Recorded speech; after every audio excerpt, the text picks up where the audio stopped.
Bonjour à tous, j'espère que vous allez bien pendant ces vacances, ou plutôt la fin des vacances. Donc me voilà dans mon nouveau véhicule, une Saab 9.5 de 2008, 2 litres 3 turbo. Alors, sur le contrôle technique, il est indiqué qu'il y a quelques petits codes défauts que je vais reprendre, donc c'est une opération que j'ai déjà faite. Mais avec cet appareil-là, la voiture ne ressort pas, mais en passant par une autre option, j'arrive à sortir des codes défauts. Ah ouais, non, voilà, c'était là. Donc V6 TDI machin, donc ça savait pas, donc je suis passé par Trionic. Donc Trionic, si j'ai bien compris, c'est une espèce de CU qui peut gérer trois choses en même temps. Alors là, j'ai pas démarré, on va voir s'il y a des trucs qui sortent. Alors Trionic, ça donne... Peut-être que je vais devoir démarrer, hein. Lire DTC. P0101. Le code panne, donc ça, si je dis pas de bêtises, c'est lié au débitmètre. On va revenir dessus juste après. P1171.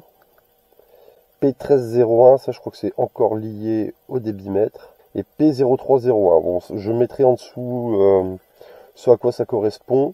Et en fait, pourquoi je fais ça? Parce que de une, ça me permet de voir la différence entre ce qu'il y avait sur le contrôle technique et l'appareil.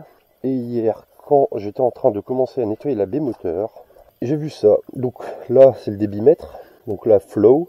Et là, le problème, c'est que le turbo, l'entrée d'air du turbo, il est là. Et la boîte à air se trouve là en dessous. Et donc, dans la logique, l'air va de là à là. Donc, ce truc-là, il a été monté à l'envers.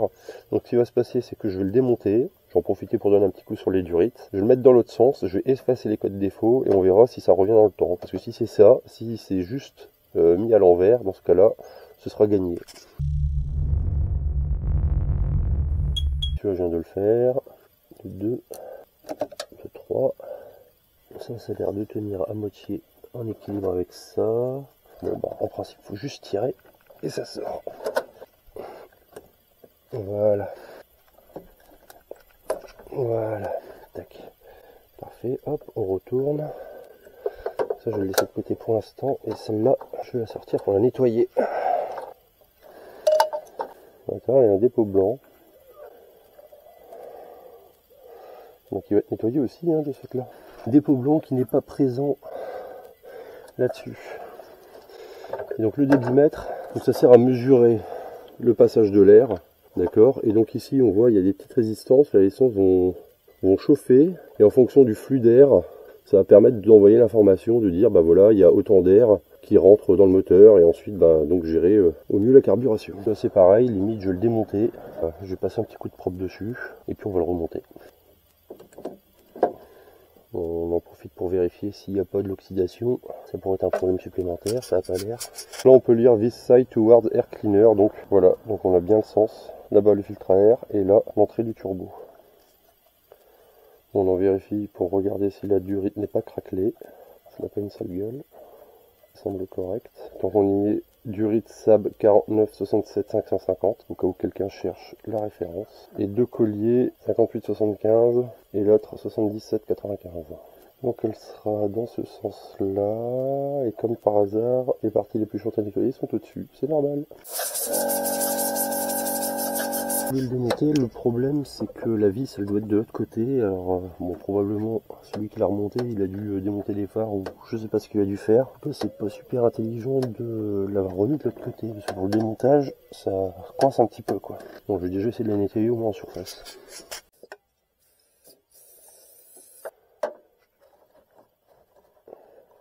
Bon, autour de celui-ci maintenant. Alors sachant qu'il a été monté à l'envers, il y a peut-être des merdes à l'intérieur. Ah bah voilà, là dans le coin. Je donnerais bien un petit goût de soufflette, mais bon, si je fais attention, ça devrait pouvoir passer.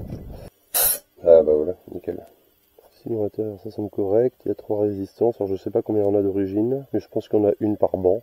On va lui donner un petit coup de propre. Il est propre en général, mais histoire d'enlever la merde, quoi. Quitte à se faire cher à démonter.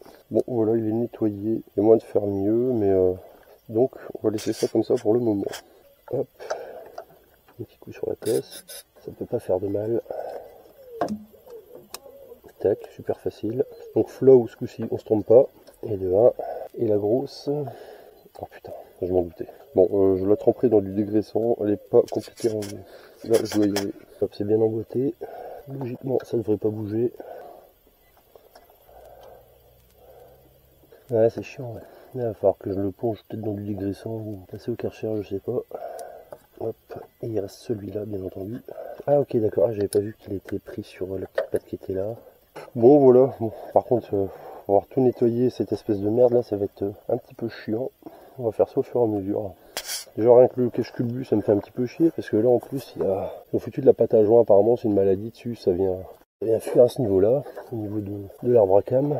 Ah, donc on verra quoi. Et celui-là, je lui ferai bien une peinture ou un traitement powder coated, histoire que ça fasse propre. Mais il faut que je vois déjà ce qu'il faut faire à ce niveau-là pour pas que ça fuit. Bon, on en revient à notre lecteur OBD. Je suis bien sur la bonne pédale, oui. Je redémarre.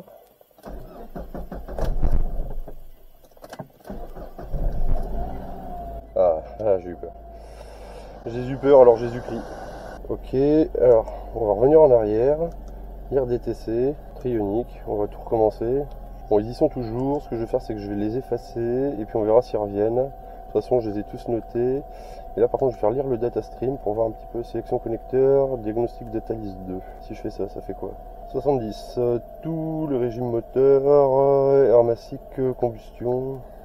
Hermacique, combustion calculée. Déviation d'hermacique, débit d'hermacique, température de l'air d'admission, pression absolue atmosphérique, blablabla, sonde lambda 1 préchauffage. Je crois qu'il y a un des défauts qui est en rapport avec la sonde lambda. Tac, O2S 1. On va revenir en arrière. Alors hermacique 150 mg. Ah mais c'est parce qu'il y avait aussi sur le comment ça s'appelle, sur le contrôle technique.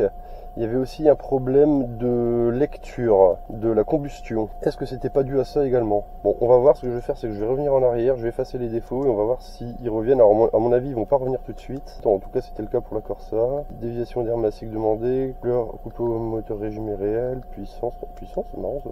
Code défaut détecté, hop, ralenti, pédale d'accélérateur, charge basique. Bon, je reviens en arrière, tac. Bon, puissance 0 kW. Ah.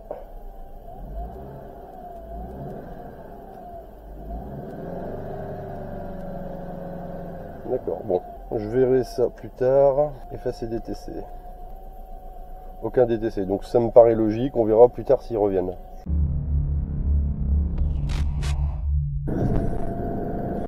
Dans 5 km, tournez à gauche.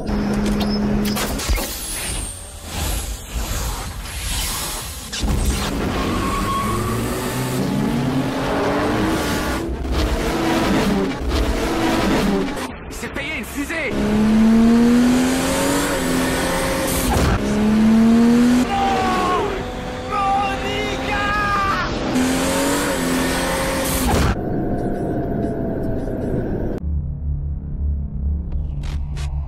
Test numéro 2, je suis allé faire une petite balade, là, tranquillou, et il y a un rayon orange qui est revenu.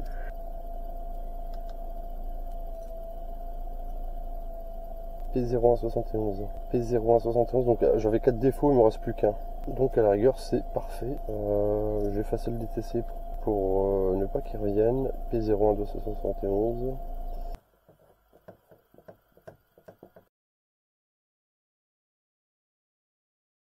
T'as fait 2 rebonds chez toi, mec? Non, j'ai fait tac, pouf, Bien, pouf. filmé. Ouais, bah j'ai filmé, on regardera.